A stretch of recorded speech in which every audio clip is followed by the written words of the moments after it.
અને સુખી છો તો સુખી તો તમે બીજાને સુખ વહેંચો, બુદ્ધ કહે છે. તો આપણું સુખ વધશે. એ સુખને વધાવવું હોય તો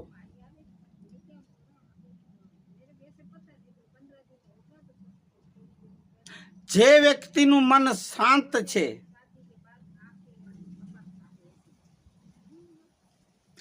જે બોલતા સમય,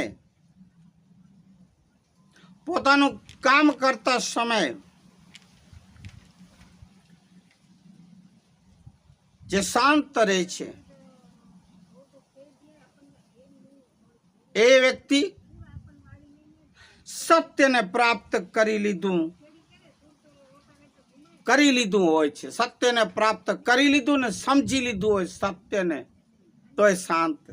જે શાંત છે એના ગુણ એમને તે બધા દુઃખોથી મુક્ત હોય છે અને મુક્ત થઈ શકે છે. બુદ્ધ કહે છે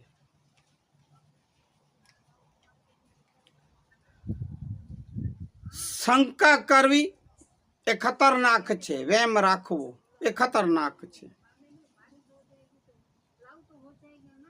શંકા એ ચીજ છે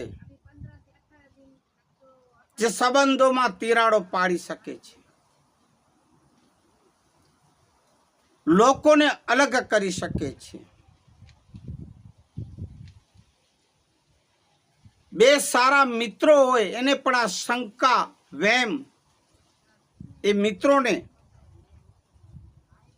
અને કોઈ પણ સારા સંબંધને એ પલવારમાં તોડી શકે છે ને બગાડી શકે છે. બસ આજ આટલું. 12 વિચારો 12મી મે બુદ્ધ પૂર્ણિમાના દિવસે. નમો બુદ્ધાય. જય ભીમ. નમો બુદ્ધાય. જય સંવિધાન.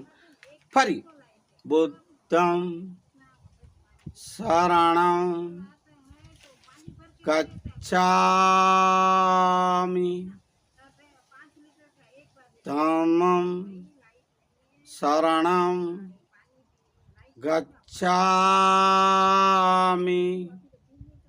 સંઘં શરણં ગચ્છામિ, બુદ્ધં શરણં ગચ્છામિ. નમો બુદ્ધાય.